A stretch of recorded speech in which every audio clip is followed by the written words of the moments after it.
Assalamualaikum warahmatullahi wabarakatuh. Selamat sore rekan-rekan semua di mana saja Anda berada dan tentunya sedang beraktivitas di sore hari ini ya. Kembali saya hadir kali ini ingin mengingatkan ya, bermaksud ingin mengingatkan pada kita semua bahwa kondisi di Indonesia saat ini masih bergelut ya di penanganan, di upaya penanganan penyebaran COVID-19 tentunya.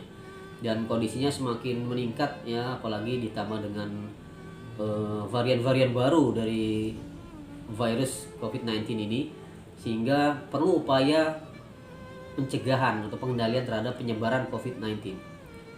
Lalu apa saja yang bisa kita lakukan untuk membantu pemerintah dalam upaya penekanan atau pengendalian penyebaran COVID-19 ini? Banyak hal yang kita lakukan ya, yang bisa kita lakukan. Paling tidak untuk diri kita sendiri, menjaga kondisi diri kita sendiri ya, supaya tidak terkena COVID-19. Ada, kalau dulu kita mengenal 3M, kemudian naik lagi jadi 5M, dan sekarang bisa diterapkan 10M. 10M untuk bisa berupaya melakukan pencegahan atau pengendalian terhadap COVID-19. Apa saja 10M itu? Yang pertama tentunya memakai masker ya. Memakai masker itu sudah merupakan kewajiban ya. Sudah kita sama-sama tahu kewajiban untuk menggunakan masker. Kemudian selalu mencuci tangan. Ya, ini juga sudah biasa ya, kita pahami, kita ketahui. Selanjutnya kita selalu menjaga jarak ya. Dan ini juga sudah kita pahami juga, selalu menjaga jarak fisik tentunya ya, menjaga jarak fisik untuk paling tidak jarak yang bisa mengantisipasi penularan virus COVID-19. Kemudian selanjutnya adalah menjauhi kerumunan ya. Menjauhi kerumunan. Jadi jika tidak perlu banget ya, ngapain juga berkerumun ya. Ya, kecuali kita ada keperluan sosial yang tidak bisa dihindarkan, tetap menjaga jarak ya, menjauhi kerumunan. Kemudian M yang kelima adalah membatasi mobilitas. Kalau tidak perlu amat ya nggak usah pergi sana pergi sini ya, cukup ya. Kalau perlu boleh untuk membeli sesuatu misalnya ya boleh, silakan ya. Kalau tidak perlu penting-penting amat gitu ya, tidak harus melakukan mobilitas, agar bisa dikurangi, dibatasi mobilitas. Kemudian selanjutnya yang keenam adalah mengkonsumsi vitamin. Ya, ini mengkonsumsi vitamin jadi sangat penting ya. Banyak vitamin-vitamin yang bisa membentuk imun tubuh supaya nanti imun jadi bagus ya, dan bisa menghalau masuknya virus COVID-19 ya ke dalam tubuh kita. Imun kita jadi kuat ya. Jadi mengkonsumsi vitamin. Jamu juga boleh, yang herbal juga boleh. Jamu ya, jamu itu banyak orang-orang, teman-teman atau tetangga-tetangga yang membuat ya bule-bule jamu, itu boleh dikonsumsi ya untuk menambah daya tahan tubuh. Kemudian melakukan rutin olahraga secara rutin ya, olahraga yang sederhana saja sesuai usia ya, sesuai usia. Lari pagi, jalan santai misalnya, atau di rumah yang punya gym ya, angkat barbel atau pencak silat misalnya, ada mengenal beberapa jurus silat ya, boleh dipraktekkan di rumah ya. Tetap menjaga yang 6M sebelumnya. Jadi rutin berolahraga itu juga dapat meningkatkan imun tubuh juga. Kemudian memperbanyak berdoa ya, karena semua ini asalnya dari Allah. Allah juga yang memberikan, ini ujian dari Allah Subhanahu wa taala buat kita semua. Maka kita berdoa, minta, ud'uni astajib lakum ya. Mintalah padaku, niscaya aku akan mengabulkan gitu kata Allah ya. Sehingga kita berupaya ikhtiar juga berdoa. Itu M yang ke-8. Kemudian M yang ke-9 adalah mencari cara, jalan bagaimana caranya supaya kita selalu happy, selalu bahagia ya, selalu bergembira. Karena nanti dengan kondisi kita selalu happy, selalu senang, selalu bergembira, imun kita juga akan meningkat juga selain tadi vitamin dan berolahraga ya. Jadi suasananya harus happy, senang ya, tidak usah terlalu stres ya, dibikin rileks saja. Ini juga akan meningkatkan imun tubuh ya.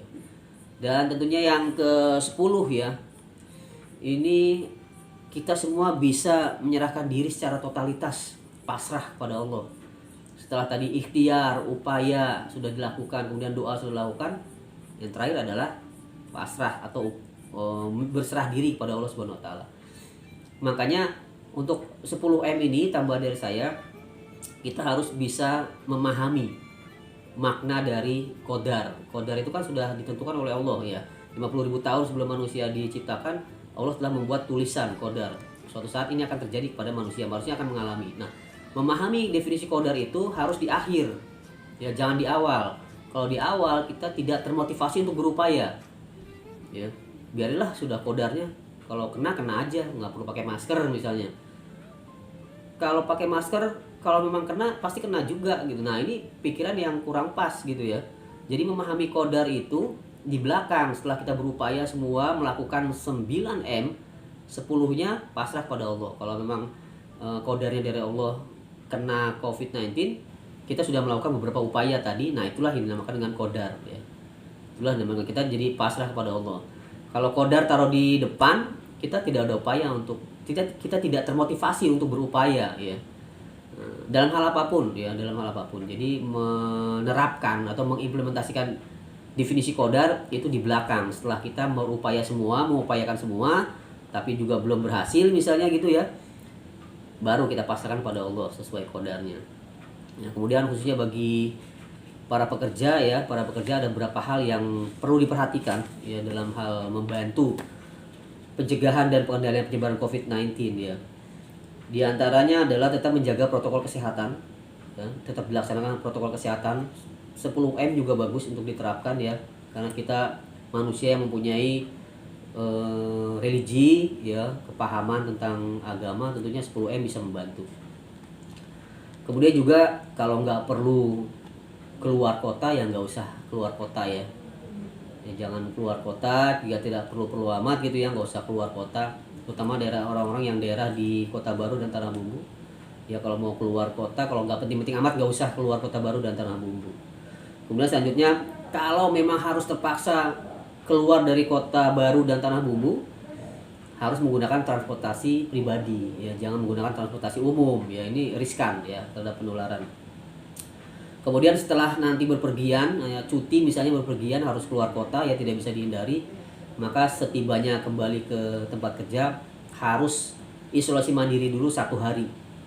1 hari isolasi mandiri di rumah, kemudian cek ke dokter klinik ya. Kemudian kalau sudah ada hasilnya negatif, baru boleh melakukan tes kerja.